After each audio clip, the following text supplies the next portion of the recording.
Bismillah, alhamdulillah. Salatu vassalamu ala rasulillah. Ahiret derslerini devam etemiz. Biz sizning bilan ikki ders mende yaxshi ham yomon o'lim alamatlarini öğrendik. Şulay bit, bugün inşallah ana tamamlarız. Yumgaqlarız. Ham sizning bilan aytdik. O'lim sözü ул инде үзе bir kimге de yaxşı bulup işitilmese de, lekin şulayda şariatda бар husnul hatima dep kela endi. Hadislerde hem suul hatima dep kela. Yani yaman ecel, yaman ahir, hem hayırlı ahir.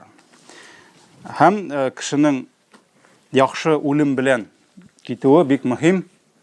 Çünkü ol anın көрсөткүчү bulup tura. Alga taba anın yazmışı nişik bulasın. Çünkü kişinin yaşagan gımırı bilen beyli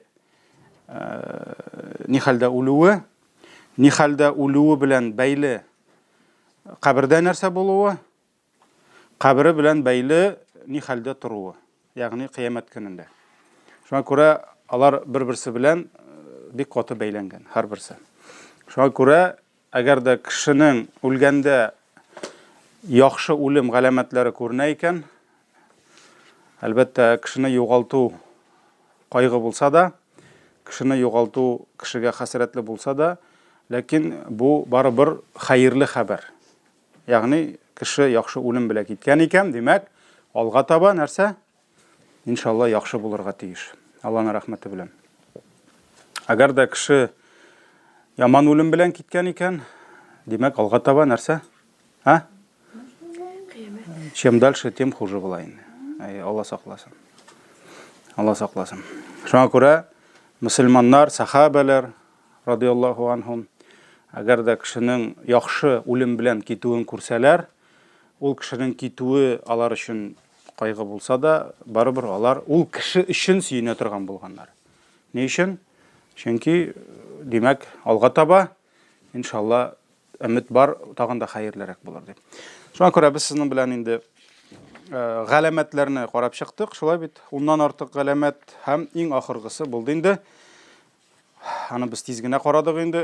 Eğer de bir kişi ölse, bir Müslüman ölse, hem ol ölgenden soң bir neçe Müslüman ol kişi turunda yaxşı söz aytsalar, niçin Müslüman dep kela? Çünkü yaxşı sözünü aytırga kerak şariat ölçəvine sağlap. Şulay bit indi.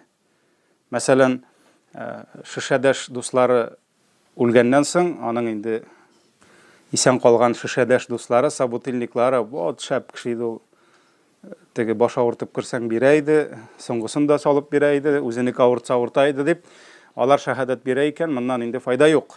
Şuna göre şahadet biru, ol indi imaniyesini bulurga teyiş, hem ol gadillikке negizlengen bulurga teyiş. Gadillikке negizlengen bulurga teyiş, çünkü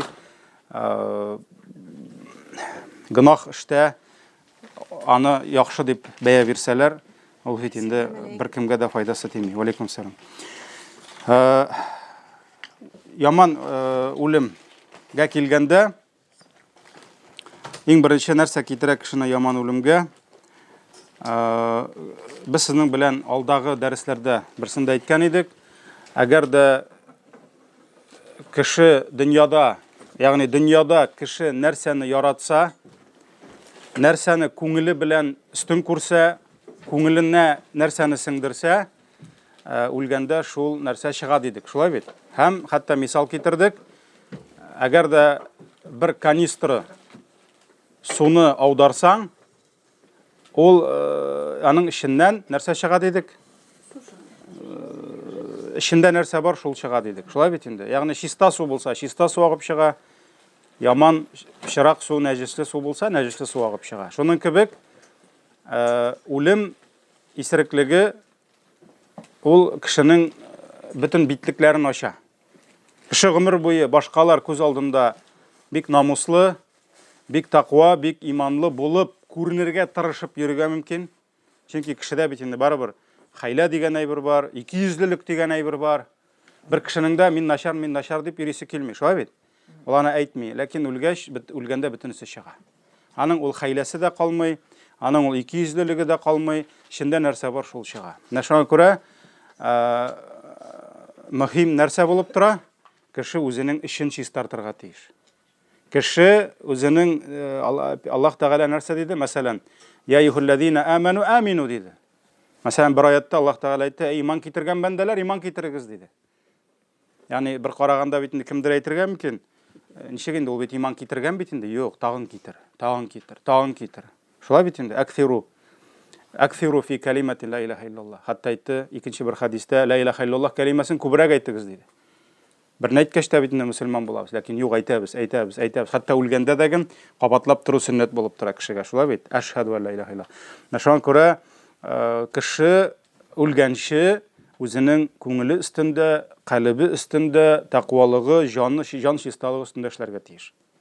Һәм икенче бер аятта Аллаһ нәрсә ди? Я юхаллазина аману тақуллаха хаққа туқатихи ва ла тамутунна илля ва антум муслимун. Иман китергән бәндәләр, мөэминнәргә әйтте, кафирләргә түгел, шулай бит. Иман китергән бәндәләр, Аллаһ Тәгаләгә тиешле дәрәҗәдә тақва булыгыз, ягъни әмерләрен үтәгез, тыйганнарыннан тыелыгыз, ва ла тамутунна илля ва антум муслимун. Мөселман булмаган хәлдә үлмәгез диде. Ягъни үлә күрмәгез, мөселман булмаган хәлдә. Минем хузурыма кайтып басасы булмагыз, мөселман булмаган хәлдә диде. Шуңа күрә кеше үлгәнче үзенең мөселманлыгы өстендә, үзенең тақвалыгы өстендә, үзенең калбының чисталыгы өстендә эшләргә тиеш, чөнки хәтта үлем исереклеге аның бөтен ишен ачып салачак. Әгәр дә ул тыштан бер нәрсә күрсәтеп йөреп, иштән Алла сакласын, бөтенләй башка бер була икән, менә инде үлгәндә үк ул билгеле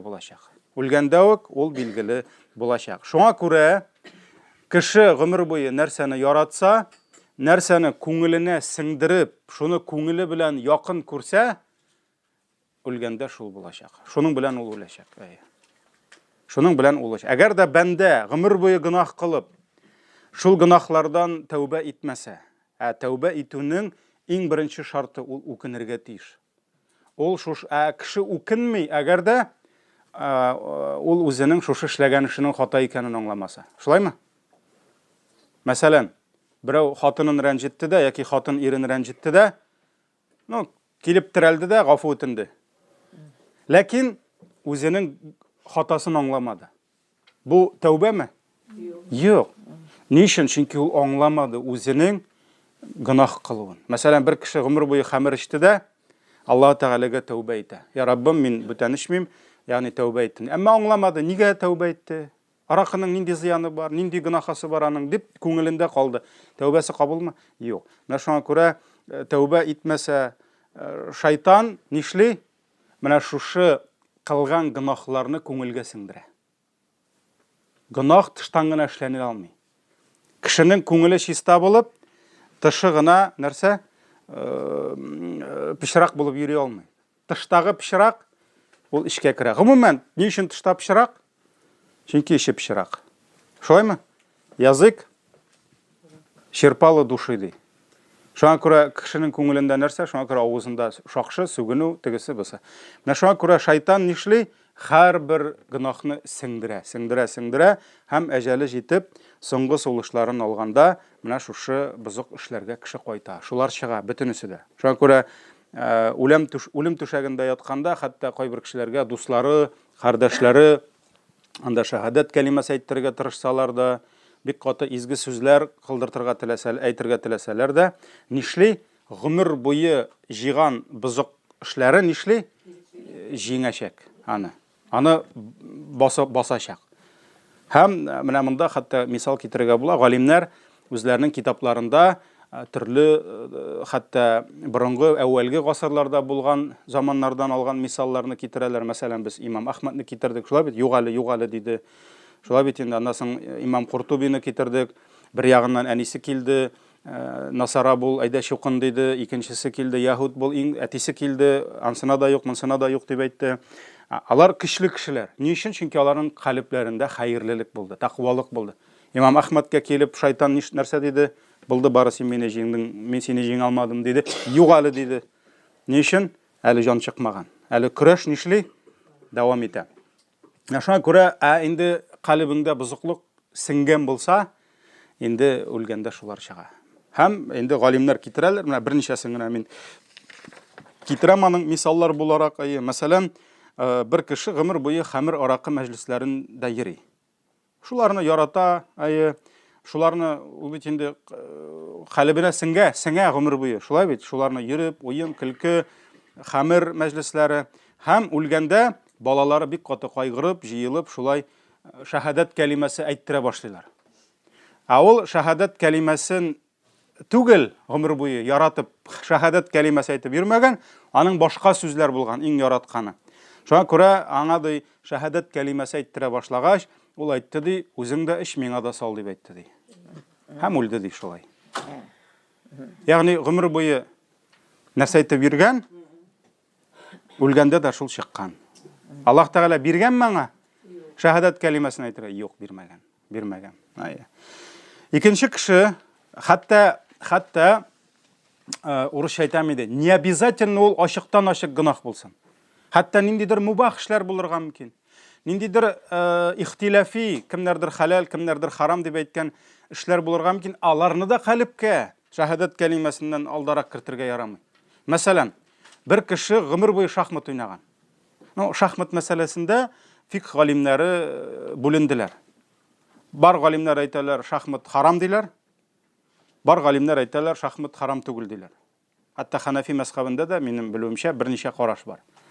Һәм ни өчен бу мәсьәлә ихтилафи, ачыктан-ачык харам дип килми, чөнки ачыктан-ачык шахмат харам дигән хадисләр юк, сахих хадисләр юк.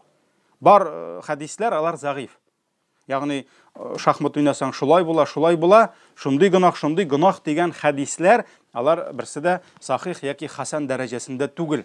Шуңа күрә бар галимнәр әйтәләр, без дә әйтә алмыйбыз моны ачыктан-ачык харам дип. Әмма кайберләр әйтә, бу вакыт исраф итү, тегесе бусы, алай дисәң инде WhatsApp та харам. Шулай бит инде. ВКонтакте да харам, Facebook та харам, чөнки кемдер шахматта 1 сәгать утырса, кемдер моннан 5 сәгать чыга алмый. Яки танык уйныйлар анда, бер мөслим әйтә, төне буе тахаҗүдтә йөрим ди. Төне буе тахаҗүдтә ди. Танык уйный ди. Мин белмәм нәрсә икән дә, алхамдулилла. Теге без үскәндә дендилар бар иде. Аллаһның рәхмәте, нишәптер безгә әти алып бирмәде, күңелгә кермәде. Мин бер кашан да уйнаганым юк, белмим дә мин аны. Менә иртәнгә хәтлек танык уйный ди, күзләре тынып бетә ди. Миндә кирәкми моңа, балалар да кирәкми ди. Намазда кайгысы юк. Менә шуңа күрә алай дисәң, алай карасаң, шахматка карый, бүген современный харамнар күбрәк вакытны исраф итә торган. Шулай бит инде. Шуңа күрә монда теге мин ул мәсьәләгә кермим, халал харам. Ләкин ул гомер буе шахмат уйнаган. Һәм аңа иң зур ләззәт, күңеленә иң нык кергән нәрсә шул булган. Һәм шәһадәт кәлимәсен әйткәндә, ул инде ла илаха иллаллаһны әйтәсе урында шахсиңа дигән. Шахсиңа дигән. Ягъни иң яраткан, калыбына кергән сүз. Хәтта менә ачыктан-ачык харам булмаса да, ләкин ул калыбына шушыны керткән. Һәм калыбында шул булгач, теленә дә нәрсә? Шул чыккан. Һәм шулай ук бар бер кеше, ул гомер буе базарда саткан. Менә базарда сату харам түгел бит инде. Шулай бит. Гомер буе базарда саткан, чүпрәк-чапрак саткан бу. Чүпрәкләр саткан. Һәм үлеме алдыннан балалары, туганнары шәһадәт әйттерә башлаганнар моңа. Әйт шәһадәт, шуннан соң бу әйткән, менә бу иң яхшы чүпрәк дигән, бу сиңа шул кадәр килешер, аның бәясе бик арзан дигән. Ул менә шулай тора, шушындый бәядә дип, шулай дип үлгән. Ягъни сатулаша башлаган инде. Шәһадәт, аның шәһадәт кәлимәсе булмаган, Коръән булмаган, дуга булмаган калыбында, шушы сәүдәсе кергән. Шуңа күрә гомер буе нәрсәне яраткан, шул чыккан.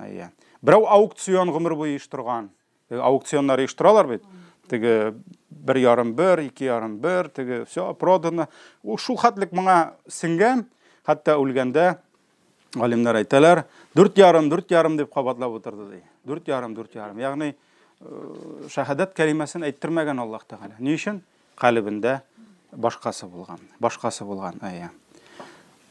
Аннарысын булган бер кеше дип әйтәләр инде, менә шулай галимнәр китапларында китерәләр.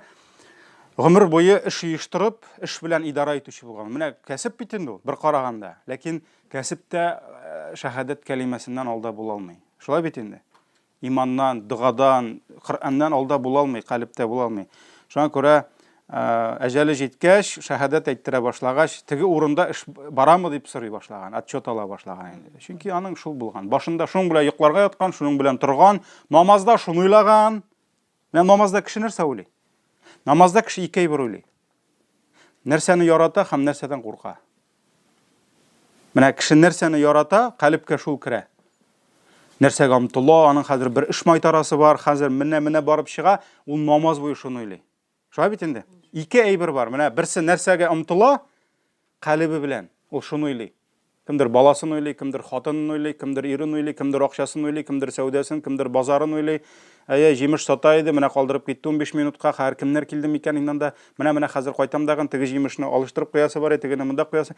Ягъни кеше нәрсәгә омтыла шуны, һәм кеше нәрсәдән курка шуннан. Нәрсәдер аңа угрожать итә. Нәрсәдер аңа яный, һәм ул намазда гел шуны уйлый. Менә игътибар бирегез намазда нәрсә уйлаганыгызга. Яки нәрсәгә омтыласыз, күңелегез нәрсәгә ята, яки нәрсәдән курка. Икесенең берсе.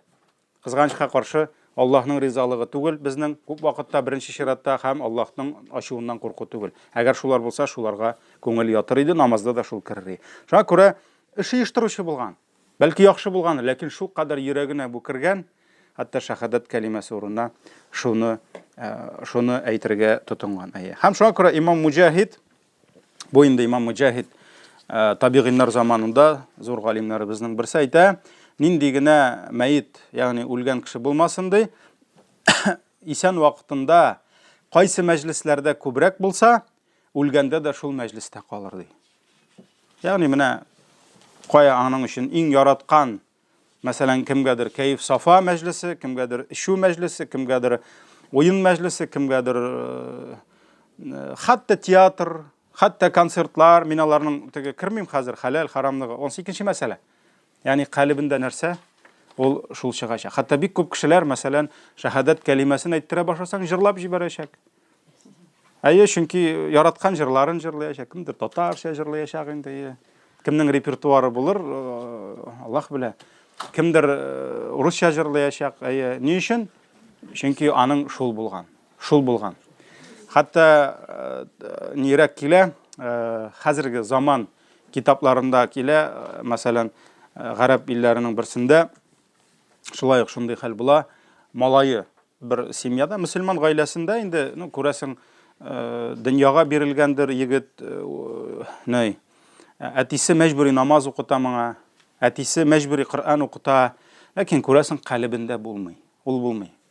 Ул бит чөнки фитнә керә, хәзер дә Гарәп балалары да, Сәгуд Гарәбстанда да кайберләре намаз вакытында да футбол тибеп йөриләр, телевизор карап утыралар, каядыр эзлиләр, каядыр барып күңел ачып ятырга. Ул бөтен җирдә шайтан бар, шулай бит инде. Шуңа күрә калбендә күрәсең намаз булмый, Коръән булмый. Һәм нәрсәдер була инде, ниндидер фаҗига буламы, мөһим түгел, авырып китәме, кыскасы үлем түшәгендә ята бу егет. Үлергә ята. Әтисе, әнисе утыра, шулай шәһадәт кәлимәсен кабатлыйлар, җылыйлар, кайгыралар, балалар үлә бит инде. Шуннан бу малай аңына килеп әйтә, миңа Коръән алып килегез әле ди. Бирегез Коръән кулыма ди. Шуннан әтисе сөенә инде шул хәтлек теге гомер буе тырышкан бит инде малайына Коръән укыттырырга, намаз укыттырырга. Бирегез әле миңа Коръән ди. Бирегез тиз бул, алып килегез мусхафты. Чөнки бу уйлый хәзер минем улым Коръән алып Коръән укыячак дип. Үлгәндә Коръән укып үлә дә, иншаллаһ хәерле үлем була дип. Шулай бит. Һәм моңа инде тизрәк моның кулына Коръән тоттыралар. Бу бит шулай үлергә ята. Аңлы-миңле. Шундан соң бу булай торып кулы белән күтәрә дә Коръәнне. Нәрсә ди? Әшһәду ди. Шәһадәт китерәм ди. Мин ди шушы Коръәнгә кафир булдым ди. Һәм үлә. Шәһадәт китерәм, ягъни күңелем белән әйтәм, бөтен күңелем, җаным, тәнем белән әйтәм ди. Мин шушы Коръәнгә кафир булдым ди. Мин шаммадым бер Коръәнгә бер качан. Ягъни бу кеше кем булып чыккан? Кафир булып чыккан. Әтисе мәҗбүри генә намаз укыткан аңа. Әти кушканга гына. Менә шуңа күрә нәрсә чыкты? Әтидән нәрсә яшерде? Әмма кемнән яшерә алмады ул аны? Аллаһтан бит яшереп булмый. Шуңа күрә балаларга да әйтергә кирәк. Һәр вакыт балам, минем өчен намазың кирәкми синең. Хатынга да, хатыны иренә, ягъни менә кем шулай өйдә кайберләре бит инде басып тора шулай. Миңа кирәкми синең намазың. Миңа кирәкми синең уразаң. Син Аллаһ өчен эшләргә тиеш. Аллаһ күрә, Аллаһ белә. Әгәр дә ул астыртын булып, икейизле булып, синең яныңда укып, аннан соң укымыйча йөреп, аның бит нинди файдасы була? Шуңа күрә Аллаһ Тәгаләнең һәр бер нәрсә ихласлык белән булырга тиеш. Ва умиру илля лиябудуллаһ мухлисина лахуддин. Аллаһ Тәгалә әйтә, мин аларга ди, бер генә нәрсә куштым ди. Ихласлык белән диннәрендә гыйбадәт кылырга ди. Ихласлык кирәк. Әгәр дә синең тыштан сөйләгән сүзең, тыштан кылган эшең калбыңа тәңгәл килмәсә, бу ихласлык булмый. Шуңа күрә үлем бөтен нәрсәне ача. Пәйгамбәрбез саллаллаһу алейхи ва саллям әйтте, кем ни хәлдә үлә, Аллаһ аны кыямәттә шул хәлдә торгыза диде. Ни хәлдә үлә, хәтта рухи яктан гына түгел, физик яктан да. Мәсәлән, хатын-кыз авырлы килеш үлә икән, авырлы килеш кубарылачак. Шулай бит инде. Кеше сугышта үлә, яраланган, канга батып, шул хәлдә кыямәт көнендә торачак. Шуңа күрә кеше ни хәлдә үлсә, кыямәттә шул хәлдә торгызыла. Менә бу бераз гына яман үлем галәмәтләре инде. Шуңа күрә Аллаһ Тәгаләдән хәерле тормыш кына түгел, нәрсәдә сорарга кирәк? Хәерле үлемнең дә хәерлесен сорарга кирәк. Ягъни үлем сорыйбыз дип түгел, Раббым әҗәлем җиткәч, мине хәерлесе белән алып китсәң дип әйтергә кирәк. Хәтта мәсәлән тәсбих дугасы да бар бит инде. Таваффана муслимин вал хикна бис-салихин. Аның мәгънәсе таваффана муслимин. Безне мөселман хәлендә үтерсәң иде. Асылда сөннәттә Аллаһ Тәгаләдән үлем сорау юк. Пәйгамбәр саллаллаһу алейһи ва саллям әйтте: "Ла ятаманнау ахадакумул маут." Бергездә үлем теләмәсен, үлем сорамасын диде. Ягъни Аллаһтан үлем сорарга ярамый. Аллаһ сиңа биргән икән гомерне, кай вакыт авыр булса да, бисмилла, сабыр итәсең, яшисең.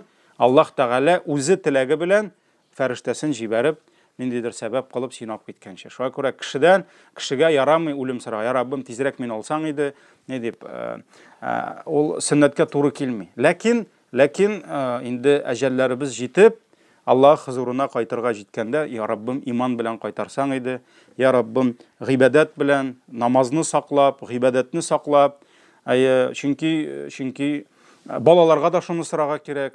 Хәерле гомер сорагыз, Аллаһ Тәгаләдән, һәм иман белән синең хузурыңа кайтырга язсаң иде аларга да. Чөнки мәсәлән кемдер хатырша бит инде, улы намазга басканны, кызы, ләкин совет тәрбиясен алып, күбегезнең бәлки балалары намаз да укымыйдыр. Сез каян беләсез? Бәлки сез үлгәч намазга басырлар. Бәлки Аллаһның рәхмәте килеп намазга басырлар да, намазлы килеш үлерләр. Шул хәерлеме? Хәерле. Бәлки сез күрмәсез. Мәсәлән, бер апа шулай сорау бирде. 11 кеше ди бездә. Нәселдә, семьяда 11 кеше намазга бастык ди. Бала ире дә баскан, апаның балалары да баскан, киленнәре дә баскан, апам басты ди, абыем басты ди, тагын әллә кемем басты ди. Машалла, менә буквально 1-2 ел эчендә безгә шундый Аллаһның рәхмәте төште ди, һәм бер вакыт сөйли инде, менә безнең әти ди, кай вакыт иртә белән уянганда намазлыкта йоклый иде ди. Төне буе нәрсәдер укый иде ди. Нәрсә укыдым икән ул ди. Мин теге 2 әйберне дә сөйләгәнне искә төшердем дә, мин әйтәм, теге вакытта бит үзең сөйләгәнең нәрсә, менә шуның бит инде, әйтәм, җавап бирдең. Сезгә хидаят сораган. Әтисе берсенең дә намазын күрмәде. Чөнки совет чоры, ничәнче елларны үлде, кызының да намаз укуын күрмәде, кияүнең дә, малайының да, берсенең дә күрмәде. Ләкин бөтенесе басты. Әти үлгәннән соң. Бәлки, иншалла, бер сәбәптер, әтинең иртәнгә хәтлек йокламыйча кылган дугалары. Шулай бит инде. Шуңа күрә кылыгыз, сорагыз Аллаһтан. Әлбәттә сәбәп кылырга кирәк, насихат бирергә кирәк. Мәсәлән, бүген улыгызга, кызыгызга бәлки 30 яшьтер, бәлки 40-та баш эшли башлар, шушы якка дип әйтәм инде. Бәлки тормышта ниндидер бер килеп чыгыр, бер ниндидер проблема, ниндидер бер нәрсәдер күрер ул, һәм сезнең сүзегезне ишетер. Бәлки сез вафат булганнан соң, каралы безнең бит әни шулай әйтә иде, шыннан да дөнья бит былай гына бармый. Бала, ыныкларыгызга әйтегез, дөнья куып кына, акча җыеп кына, яңа квартира алып кына, машина туздырып кына, шибәр хатын алып, шибәр егеткә элек кияүгә чыгып кына тормыш бармый. Аллаһ бар, Аллаһ бар. Бөтенегез Аллаһка кайтачаксыз. Аллаһ бәхет бирә, Аллаһ шатлык бирә, бәрәкәтне Аллаһ кына бирә дип сеңдерергә кирәк. Әйтәм бит, бүген бәлки аңламаслар. Анасы аңлыйлар. Менә мин бәләкәй чакта әбиемнең сөйләгәннәре истә калган. Мин аны аңламый идем берсендә. Тыңлаганмын бит инде. Әдәп саклап. Кай вакыт скучно иде инде. Нишисең, тыңлаганмын. Хәзер менә 40-ка җитә башлагач, искә төшә, бигрәк тә әби сагындырганда, каралы нинди акыллы сүз әйткән икән бит әби дип куясың. Каралы менә монсы да шулай бит әле, моның туры килә бит дип куясың. Рухын искә алып дуга кыласың. Менә шуңа күрә сеңдерергә кирәк. Иң мөһиме нәрсә? Намаз белән, гыйбадат белән китү бу дөньядан. Шуңа күрә менә бу әйбер бик мөһим нәрсә. Аллаһтан сорыйк, сәбәбен кылыйк иншалла. Һәм инде менә бу инде бераз гына үлем, әҗәл турында шуның белән тамамларбыз. Һәм инде әйтеп кенә киткән идем, нигә җанга күчкәнче, җан темасына әйттек, шулай бит, бер кешенең дә вакыты җиткәч, ул кичектерелми дә, ашыктырылмый да дидек, шулай бит инде. Ләкин бар фақат ниләр генә, пәйгамбәрләр генә. Ансын әйттекме? Пәйгамбәрләрнең үлем вакыты җиткәч, аларга мөмкинлек бирелә. Мөмкинлек бирелә үлемне кичектерергә. Ләкин тарихта бер генә бер пәйгамбәр дә моның белән кулланмаган. Чөнки алар аңлаганнар, алдан бәлки яшисезләре килсә дә, аннан аңлаганнар, хәтта Аллаһ Тәгалә пәйгамбәребезне дә юатып нәрсә ди? Валал ахирату хайрун лака минал ула. Синең өчен ахиратың бу тормышыңнан хәерлерәк булачак ди. Анда сине көткән нигъмәтләр, алар бу дөньяныкыннан хәерлерәк ди. Шуңа күрә алар ахират белән яшәделәр. Ахират өчен яшәделәр. Шуңа Аллаһ Тәгалә хәтта Айша радиллаһу анха әйтә, Пәйгамбәрбез саллаллаһу алейхи ва саллям әле сәламәт булганда шундый сүз әйтә иде ди. Бер генә бер пәйгамбәр дә үзенең җәннәттәге, иҗмахтагы буласы урынын күрмичә үлмәде ди. Инде үзенең җәннәттәге урынын күргәч, нәрсә аны монда каласы киләме инде? Әлбәттә килмәде. Алар шуңа күрә сайладылар ахиратны сайладылар. Әмма аларга шундый мөмкинлек бирелде. Ярар, алга таба. Җан кая китә? Сорау. Без бит инде сезнең белән әйттек. Теге язмы, көзмө? Мин оныттым. Табигать дәресләрен мәктәптә күптән укыган юк. Йыланнар теге иске тиреләрен салалар бит. Йыланнар салып калдыралар. Һәм яңа тире белән китәләр. Менә теге русча әйткәндә при всем уважении к человеческому телу, без бит инде аны сабый баланы кебек юабыз. Кемнең мәйет юганы бар? Бармы? Әлхәмдүлилләh. Мәйтне сабый бала кебек юабыз. Шулай бит инде. Бик сак булып, нитеп, шулай бик исламда бит инде зур хөрмәт. Кемнең мәйет юганы юк, юып карагыз. Беренчесендә шикләнәсең, аннан ниләр? Теге мертвые не кусаются, борчылмагыз. Без бөтенебез дә шулай. Ул бик нык шулай иманны селкетә торган гамәл ул. Чөнки син кай вакыт таныш кешеңне юганда, бигрәк тә син күрәсең, ничек ул көчле, ничек ул энергичный булды. Хәзер ята, кулында селкетә алмый, борыла да алмый. Шулай бит инде. Үзе юына да алмый. Менә һәм син күз алдына китерәсең, миндә шулай булам бит инде дип. Мине дә шулай юачак. Менә шуңа күрә аның бик файдасы нык тақвалыкка, нигә күңелне чистартырга. Менә тәнне без хөрмәтләп, кадерләп йөр, ләкин тән ул бу дөньяда кала. Һәм ул кабергә кергәч, чыннан да ширеп нишли? Юкка чыга. Юкка туфракка әйләнә ул. Ничек кенә шибәр, ничек кенә матур, ничек кенә яшь булса да, яшь тәнне кортлар тизрәк ашап бетерә. Шулаймы кабердә? Шуңа күрә кабердә бөтен кешенең насыйбы, бөтен кеше кала шул суалчаннарга, кортларга. Моннан качып булмый. Әмма ләкин кеше ул инде башка тәндә. Шулай бит? Мәсәлән, Кай вакыт бит инде менә әле 90-нчы елларны мәдрәсәләрдән укып кайткач, эй әбиләрнең салам җайдырасылары килә иде инде кабер астына, одеяллар җайдырасылары килә иде инде. Ул бит юк инде, ул бит шәригатьтә юк андый нәрсә. Әле инде теге дубовый хәзердә дубовый, буктан, ниләр ясыйлар, холодильниклар белән анда. Ул бит инде ул бит аңа ул кирәкми. Аның җаны чыкты, аңа инде кем әйтмешли башка тәнне выдали инде. Аңа бирделәр башка тән. Ул башка тән. Ул башка дөньяда, ул барзахка күчте. Ул бу калды теге елан үзенең нәрсә? Иске тиресен салып калдырып алга таба киткән кебек җан китте. Чөнки җан мәңге. Тән битте. Бу дөньяда килгән тән битте. Аның эше битте, ул калды. Жан китте алга таба. Жан чөнки мәңге. Шулай бит жан үлми. Жан тәнгә кирде, тән кешегә әйләнде. Тормыш башланды. Жан чыкты. Ничек кенә аның бавыры, бөере, тигесе, монсы сәламәт булмасын? Ул аңа файда бирми. Шулай бит? Чөнки кеше китте. Жан китте. Жанга башка тән бирделәр. Шуңа күрә жан үзе генә түгел. Аның тәне бар. Һәм хадисләрдә килә, кабердә дә ул үзенең тәненә кайта. Әмма без каберне ачып карасак, ул тәнне күрәбезме? Юк. Мәсәлән, мин инде аны сезгә аз гына сөйләгән дә бар бугай, шундый бер безнең инде хөрмәтле хәзрәт инде ул иде. Урыннары җәннәттә булсын. Ул кабер газабын кабул итми иде. Кабердә газап юк дип әйтә. Кабердә тормыш юк дип әйтә. Чөнки аңа конкрет Коръәндә нидә дәлилләр юк дип. Әлбәттә дәлилләр бар. Әһле сунна вәл җамаага бөтенебез дә таныйбыз аны. Кабердә тормыш бар. Хәтта урысча әйтәм, алдан Пәйгамбәр саллаллаһу алейһи ва сәлләмгә хәбәрләр бирелмәгән иде. Пәйгамбәр саллаллаһу алейһи ва сәлләм кабердә газап юктыр дип уйлый иде. Соңыннан Аллаһ Тәгалә аңа хәбәр бирде. Кабердә дә тормыш бар, газап бар дип. Шуңа күрә ул әйтә иде, ул бабай инде Алла рәхмәтендә булсын, Аллаһ җәннәттә кылсын урыннарын. Ул әйтә иде, гомеремдә ничә каберне ачып караган булды. Тормыш туры килеп инде, анда мәсәлән юл салганнар, үй салганнар, бөтенесендә дә ширек сөякләр генә күрдем. Ул дәлил түгел. Ул дәлил түгел. Ни өчен? Чөнки ул безнең бу дөньяга калган сөякләр. Пәйгамбәр саллаллаһу алейһи ва сәлләм әйткән икән хадистә.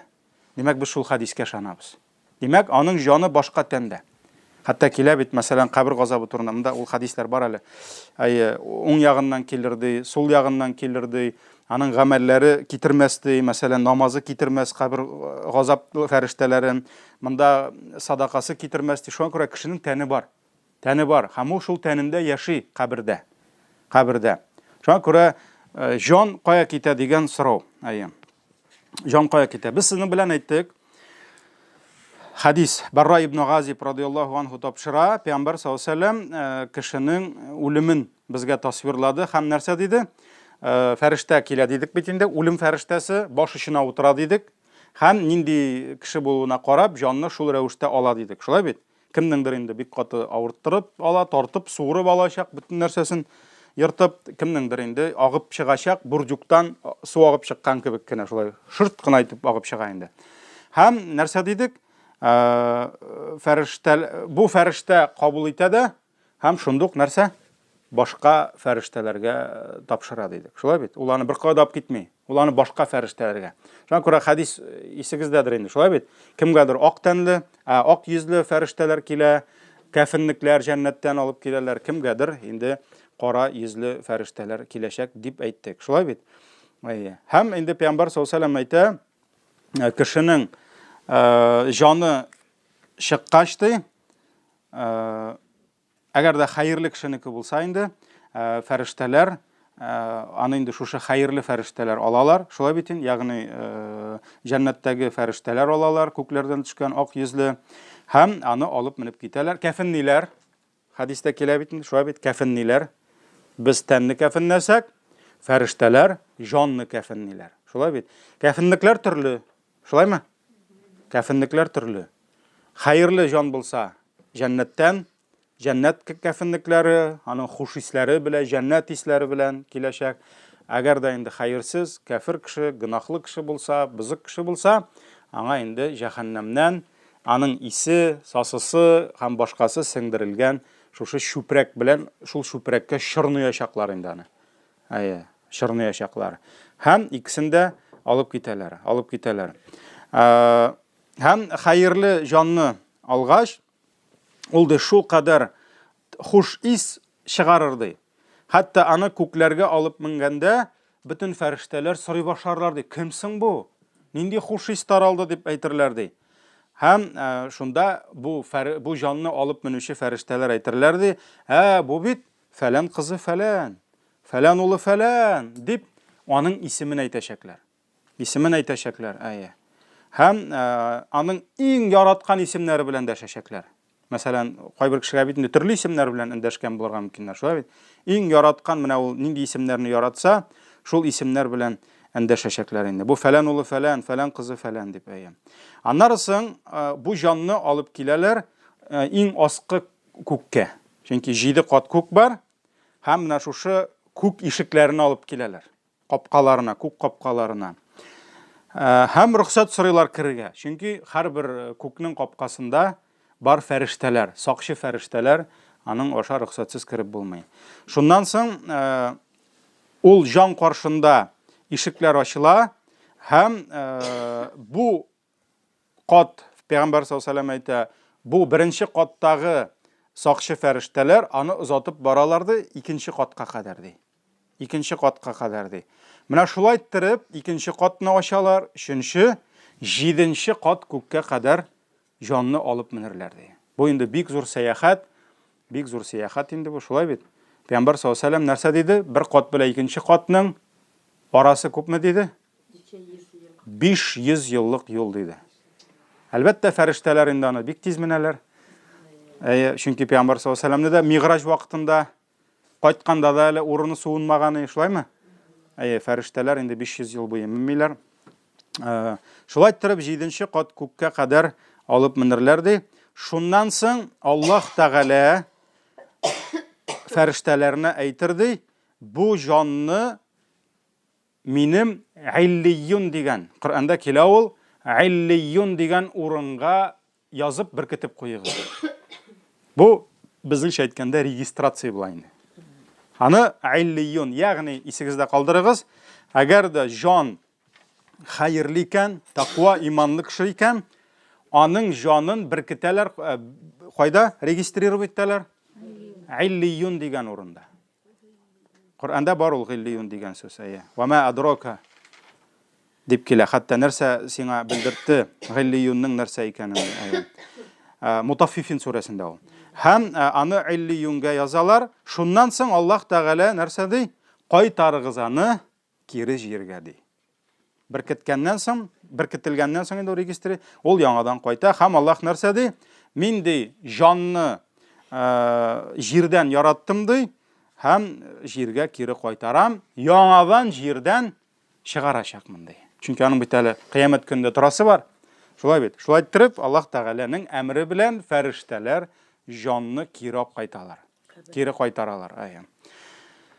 Инде гынахлы кешегә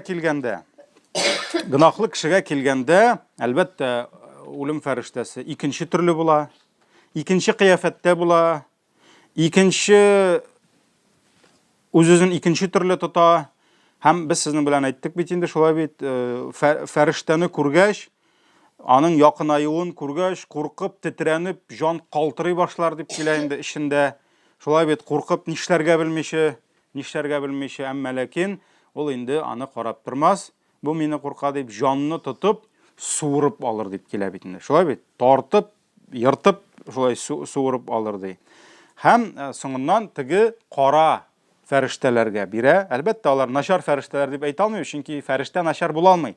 Хәтта җәһәннәмдәге газап фәрештәләре дә алар изге, чөнки алар Аллаһның әмрен үтәүчеләр. Шулай бит. Шуңа күрә кара фәрештәләр, куркыныч фәрештәләр аны шушы чүпрәккә, сасы исле чүпрәккә чорныйлар һәм нәкъ шулай күккә таба алып менеп китәләр. Һәм күккә менгәндә ул чүпрәктән, ул җаннан шундый яман ис чыга, шундый күңелсез исләр чыга, чөнки ис кешенең гамәленә карап чыга инде. Шулай бит. Һәм хәтта фәрештәләр нитеп сизеп бу исне, бу нинди сасы ис, нинди күңелсез ис дип сорагач, бу фәлән улы фәлән. Бу фәлән, менә хурлык шунда була инде. Фәлән улы фәлән, фәлән кызы фәлән дип, хәтта һәр бер үтеп киткән калган фәрештә аңа ләгънәт әйтеп калыр ди. Ләгънәт әйтеп калыр дип Пәйгамбәр саллаллаһу алейһи ва сәллям әйтә. Һәм шуннан соң аның каршында күк капкалары ябылыр ди. Ягъни аны инде нәрсә күкләргә кертмәячәкләр, кертмәячәкләр. Һәм шуннан соң инде шушы фәрештәләр дуга кылып торырлар ди. Бу жан капка аша үтмәсен дип ди. Үтмәсен дип. Һәм Пәйгамбәр саллаллаһу алейһи ва сәллям дәвам итеп әйтә инде. Монда кабатлана инде, үлем фәрештәсе шулай ала дип. Бу нинди яман жан дип килер дип килә. Һәм Аллаһ Тәгалә Куръан-ы Кәримдә дә Әл-Әғраф сүрәсенең 40-нчы аятында әйтә инде. Алар өчен ачылмас ди күк капкалары ди. Кем безнең аятларыбызны ялган дип әйтте һәм тәкәбберләнде ди. Аларга күк капкалары ачылмас ди һәм аларга ди менә дөя энә тишегеннән үтә алмаган кебек алар да җәннәткә үтә алмаслар ди. Менә дөяне энә тишегеннән чыгарып буламы? Ул башка сыя торган әйберме? Юк. Менә шуның кебек башка сыя торган әйбер түгел. Кафирның Аллаһның аяты ялган дигән кешенең җәннәткә керүе ул башка сыя торган әйбер түгел. Шуннан соң Аллаһ Тәгалә әйтәчәк, аны бит күкләргә кертмиләр. Аны ди сиҗҗингә, ягъни җирнең иң аскы катында. Гиллиюн кайдалы? Күкләрнең иң өске катында. Сиҗҗин регистратуры гынахлаларга, кафирләргә ул җирнең иң аскы катында. Тегеләре иң өстендә, булары иң аскы катында. Шушы сиҗҗингә языгыз, беркетегез дип әйтелә. Һәм шуннан соң инде кайбер хадисләрдә килә, аны фәрештәләр аска атып бәрерләр дип килә. Кайберсендә инде шулай ни дип килеп төшер дип килә инде, килеп төшер дип килә. Һәм монда берничә хадис килә, аларның һәрберсендә ниндидер бар инде яңа мәгълүмат, ләкин шу бөтенесе дә шуның турында килә. Менә шулай иттереп, яңадан хәзер бит инде монда кешеләр тән белән занимат итәләр. Шулай бит. Хәзер аны җирлиләр, яңа кешенең җаны кайта, аңа биреләтән һәм аның кабердәге тормышы башлана. Менә бу барзах тормышы башлана. Шуңа күрә Аллаһ насыйп итсә, инде кабердә, без кабер бит инде безнең өчен нәрсә? Бигрәк тә хатын-кызларның күбесенең кабер күргәне юк бит инде. Шулай бит, чөнки хатын-кызга урын түгел инде ул кешене кабергә күмеп йөрү. Ул бит инде аның кабере зур кебек әле ул. 1 метрга 2 метрлы да булырга мөмкин, шулай бит. Аның ләхәте тагын да бәләкәй. Шулай бит. Анда инде көчкә генә кирип ята торган. Менә ул безнең өчен кабер шул бит инде, ләкин асылда кабер ул бик зур тормыш. Бик зур тормыш, хәтта бу дөньядан да зур булырга мөмкин ул. Чөнки кемдер 1000 ел инде кабердә ята. Димәк, аның кабердәге тормышы 1000 ел бара. Шулай бит. Кыямәт көненә кадәр яшәячәк йорты кешенең кабере булачак. Менә шуңа күрә киләсе дәрестә башлыйбыз. Иншалла, мин инде тырышам кыскартып кына бирергә. Сөт өстен генә, каймагын гына, менә кабердә нәрсәләр була, нинди хәлләр була, шуларны иншалла дәвам итәрбез. Киләсе дәрестә субханакаллаһумма бихамдик, шаһаду ан ла илаха илля анта, астагфирука.